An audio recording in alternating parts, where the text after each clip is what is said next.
শেষ পর্যন্ত পরিত্যক্ত ঘোষণা করা হয়েছে বাংলাদেশ নিউজিল্যান্ড সিরিজের দ্বিতীয় টি-20 ম্যাচটি। আসসালামু আলাইকুম দর্শক, সবাইকে স্বাগত জানাচ্ছি আমাদের চ্যানেল আই এবং চ্যানেল আই এর ডিজিটাল প্ল্যাটফর্মে। সঙ্গে আছি আমি আদিল আহমেদ শান। আর বীরশ্রেষ্ঠ শহীদ ফ্লাইট লেফটেন্যান্ট মতিউর রহমান স্টেডিয়ামে এই মুহূর্তেও যদি আমি বলি, দিনভর বৃষ্টির পরও এখনও তীব্র জোরে বৃষ্টি হচ্ছে এবং ক্ষণে ক্ষণে থেমে বজ্রসহ ভারী বৃষ্টি হচ্ছে, যার কারণে মাঠে আজকে সারাদিন কভার পর্যন্ত আলোর পথে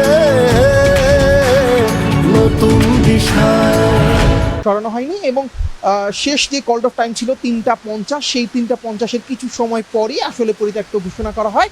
ইতিমধ্যে বাংলাদেশ নিউজিল্যান্ড দল কিন্তু তাদের যে প্রস্তুতি ছিল তারা অনেক আগেই বুঝতে পেরেছিলেন যে ম্যাচটি হবে না, এই জন্য তারা এবার টিম হোটেলে ফেরার প্রস্তুতি নিচ্ছে এবং সিরিজের যে তৃতীয় ম্যাচটি যেটি হবে 2রা মে ঢাকায়, এবং সেই সিরিজের জন্যই শেষ ম্যাচটির জন্য প্রস্তুতি নিতে হবে বাংলাদেশকে, কারণ ওই ম্যাচটি জিতলেই সিরিজ জিতে নিবে বাংলাদেশ। অন্যদিকে নিউজিল্যান্ডের কিন্তু প্রত্যাশা একটি জিতে সিরিজটি ড্র করা।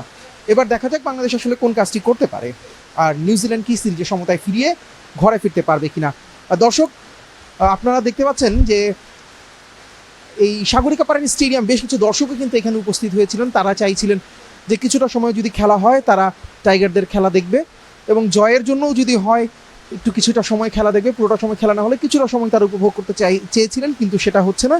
শেষ পর্যন্ত 2021 সালের পর ঘরের মাঠে যে সিরিজ জয়ের উল্লাসটা, সেটা হয়তো ঢাকার জন্য তুলে রেখেছেন লিটন দাসের দল।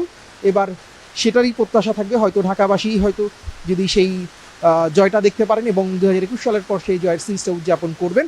তবে এখন পর্যন্ত আসলে এই সপ্তাহের যে আবহাওয়া, তাতে আসলে বৃষ্টির চলমানই থাকবে এবং তার প্রভাব ঢাকা সহ সারা দেশেই থাকবে। এমনও হতে পারে সেদিনও বৃষ্টির সম্ভাবনা থাকতে পারে, সেক্ষেত্রে কিন্তু একটা আক্ষেপ থেকেই যাবে। তবে টাইগার ভক্তদের প্রত্যাশা যেন অবশ্যই সিরিজের অন্তত তৃতীয় টি-20 ম্যাচটি যেন মাঠে গড়ায় এবং সেই ম্যাচে বাংলাদেশ যেন জিততে পারে এবং সিরিজ জয়ের উল্লাসে মাততে পারে। তো সাগরিকা পাড়ের এই চট্টগ্রামের এই বন্দরনগরীর স্টেডিয়াম থেকে এই ছিল আমার কাছে সর্বশেষ তথ্য।